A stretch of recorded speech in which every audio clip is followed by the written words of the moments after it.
Hello दोस्तों, आज हम सुनेंगे उज्जैन के राजा भर्तरी की कहानी। पत्नी के धोखे से आहत राजा भर्तरी के साधु बनने की कहानी। उज्जैन को उज्जैनी के नाम से भी जाना जाता था। उज्जैनी शहर के परम प्रतापी राजा हुए थे विक्रमादित्य। विक्रमादित्य के पिता महाराज गंधर्वसेन थे और उनकी दो पत्नियां थीं। एक पत्नी के पुत्र विक्रमादित्य और दूसरी पत्नी के पुत्र थे भर्तरी। गंधर्वसेन के बाद उज्जैन का राजपाट भर्तरी को प्राप्त हुआ, क्योंकि भर्तरी विक्रमादित्य से बड़े थे। राजा भर्तरी धर्म और नीति शास्त्र के ज्ञाता थे। प्रचलित कथाओं के अनुसार भर्तरी की दो पत्नियां थीं, लेकिन फिर भी उन्होंने तीसरा विवाह किया पिंगला से। पिंगला बहुत सुंदर थी और इसी वजह से भर्तरी तीसरी पत्नी पर अत्यधिक मोहित हो गए थे। कथाओं के अनुसार भर्तरी अपनी तीसरी पत्नी पिंगला पर काफी मोहित थे और वे उस पर अंधा विश्वास करते थे। राजा पत्नी मोह में अपने कर्तव्यों को भी भूल गए थे। उस समय उज्जैन में एक तपस्वी गुरु गोरखनाथ का आगमन हुआ। गोरखनाथ राजा के दरबार में पहुंचे। भर्तरी ने गोरखनाथ का उचित आदर सत्कार किया। इससे तपस्वी गुरु अति प्रसन्न हुए। प्रसन्न होकर गोरखनाथ ने राजा को एक फल दिया और कहा कि यह खाने से वह सदैव जवान बने रहेंगे, कभी बुढ़ापा नहीं आएगा, सदैव सुंदरता बनी रहेगी। यह चमत्कारी फल देखकर गोरखनाथ वहां से चले गए। राजा ने फल लेकर सोचा कि उन्हें जवानी और सुंदरता की क्या आवश्यकता है।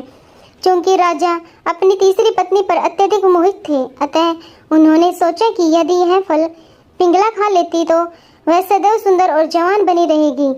यह सोचकर राजा ने पिंगला को वह फल दे दिया। रानी पिंगला भर्तरी पर नहीं बल्कि उसके राज्य के कोतवाल पर मोहित थी। यह बात राजा नहीं जानते थे। जब राजा ने यह चमत्कारी फल रानी को दिया तो रानी ने सोचा कि यह फल यदि कोतवाल खाएगा तो वह लंबे समय तक उसकी इच्छाओं की पूर्ति कर सकेगा। रानी ने यह सोचकर चमत्कारी फल कोतवाल को दे दिया। वह कोतवाल एक वेश्या से प्रेम करता था और उसने चमत्कारी फल उसे दे दिया ताकि वेश्या सदैव जवान और सुंदर बनी रहे। वेश्या ने फल पाकर सोचा कि यदि वह जवान और सुंदर बनी रहेगी तो उसे यह गंदा काम हमेशा करना पड़ेगा। नरक समान जीवन से मुक्ति नहीं मिलेगी। इस फल की सबसे ज्यादा जरूरत हमारे राजा को है। राजा हमेशा जवान रहेगा तो लंबे समय तक प्रजा को सभी सुख सुविधाएं देता रहेगा।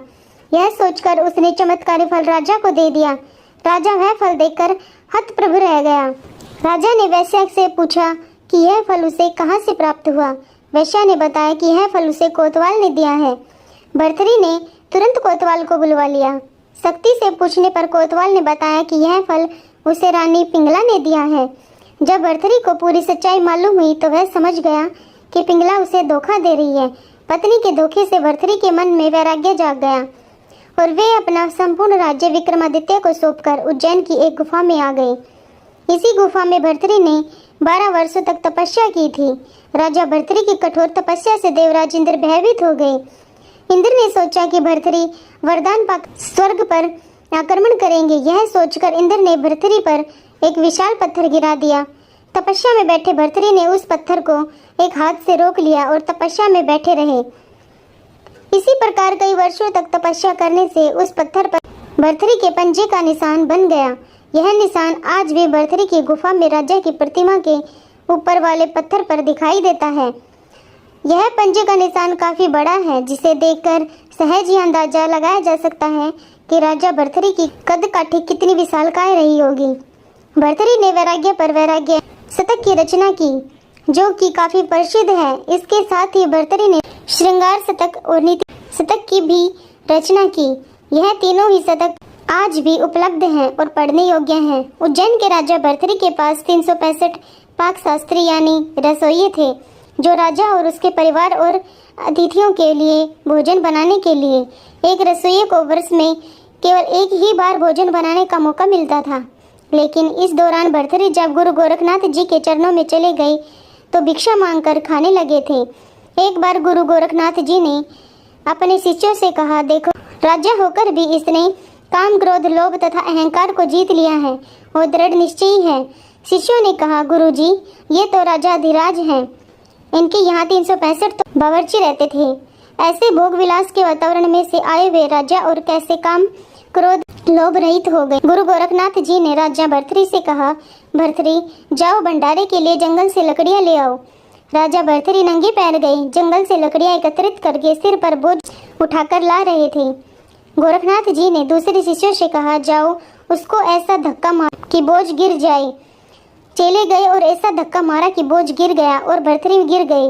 भर्तरी ने बोझ उठाया, लेकिन न चेहरे पर सिकन, न आंखों में आग के गोले, न होठ फड़के।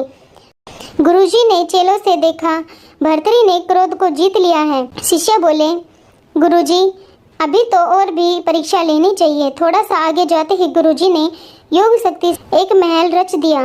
गोरखनाथ जी भर्तरी को महल दिखा रहे थे। युवतियां नाना प्रकार के व्यंजन आदि से सेवक उनका आदर सत्कार करने लगे। भर्तरी युवतियों को देखकर कामी भी नहीं हुए और उनके नखरों पर क्रोधित भी नहीं हुए, चलते ही गए। गोरखनाथ जी ने शिष्यों को कहा, अब तो तुम लोगों को विश्वास हो ही गया है कि भर्तरी काम क्रोध लोभ आदि को जीत लिया है। शिष्यों ने कहा, गुरुदेव एक परीक्षा और लीजिए। गोरखनाथ जी ने कहा, अच्छा भर्तरी, हमारा शिष्य बनने के लिए परीक्षा से गुजरना पड़ता है। जाओ, तुमको 1 महीना मरुभूमि में नंगे पैर पैदल यात्रा करनी होगी। भर्तरी अपने निर्दिष्ट मार्ग पर चल पड़े। पहाड़ी लांघते लांघते राजस्थान की मरुभूमि में पहुँचे। धधकती बालू, कड़ाके की धूप, मरुभूमि में पैर रखो तो बस जल जाए। 1 दिन 2 दिन यात्रा करते करते 6 दिन बीत गए। 7वें दिन गुरु गोरखनाथ जी अदृश्य शक्ति से अपने प्रिय चेलों को भी साथ लेकर वहां पहुंचे। गोरखनाथ जी बोले, देखो यह भर्तरी जा रहा है, मैं अभी योग बल से वृक्ष खड़ा कर देता हूँ, वृक्ष की छाया में भी नहीं बैठेगा। अचानक वृक्ष खड़ा कर दिया। चलते चलते भर्तरी का पैर वृक्ष की छाया पर आ गया तो ऐसे उछल पड़े मानो अंगारों पर पैर पड़ गया हो। मरुभूमि में वृक्ष कैसे आ गया? छाया वाले वृक्ष के नीचे पैर कैसे आ गया? गुरुजी की आज्ञा थी मरुभूमि में यात्रा करने की। कूदकर दूर हट गई। गुरुजी प्रसन्न हो गई कि देखो कैसे गुरु की आज्ञा मानता है। जिसने कभी पैर गलीचे से नीचे नहीं रखा, वह मरुभूमि में चलते चलते पेड़ की छाया का स्पर्श होने से अंगारे जैसा एहसास करता है। गोरखनाथ जी दिल में चेले की दृढ़ता पर बड़े खुश हुए, लेकिन और शिष्यों के मन में ईर्ष्या थी। शिष्य बोले, गुरुजी यह तो ठीक है, लेकिन अभी भी परीक्षा पूरी नहीं हुई। गोरखनाथ जी रूप बदलकर भर्तरी से मिले और बोले, जरा छाया का उपयोग कर लो। भर्तरी बोले, नहीं, मेरे गुरुजी की आज्ञा है कि नंगे पैर मरुभूमि में चलूं। गोरखनाथ जी ने सोचा, अच्छा कितना चलते हो देखते हैं। थोड़ा आगे गए तो गोरखनाथ जी ने योग बल से कांटे पैदा कर दिए। ऐसी कटेली झाड़ी की कंथा फटे पुराने कपड़ों को जोड़कर बनाया हुआ वस्त्र फट गया। पैरों में सूल चुभने लगे।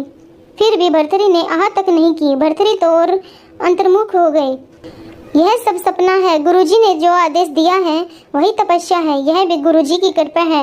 अंतिम परीक्षा के लिए गुरु गोरखनाथ जी ने अपने योग बल से प्रबल ताप पैदा किया। प्यास के मारे भर्तरी के प्राण कट तक आ गए। तभी गोरखनाथ जी ने उनके अत्यंत समीप एक हरा भरा वृक्ष खड़ा कर दिया, जिसके नीचे पानी से भरी सुराही और सोने की प्याली रखी थी।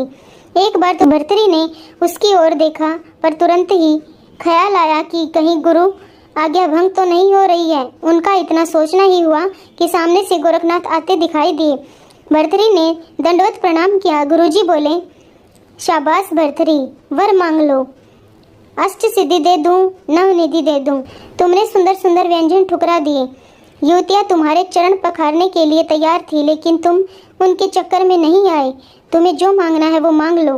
भर्तरी बोले, गुरुजी बस आप प्रसन्न हैं, मुझे सब कुछ मिल गया। शिष्य के लिए गुरु की प्रसन्नता सब कुछ है।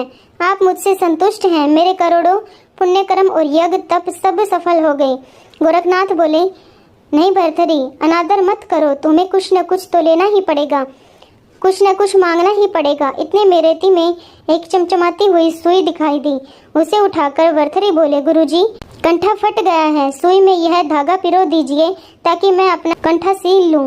गोरखनाथ जी और खुश हुए कि हद हो गई, कितना निरपेक्ष है।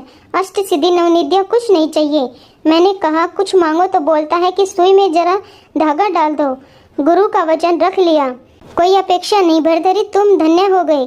कहाँ उज्जैनी का सम्राट नंगे पैर मरुभूमि में 1 महीना भी नहीं होने दिया, 7-8 दिन में ही परीक्षा से उत्तीर्ण हो गए। Thank you.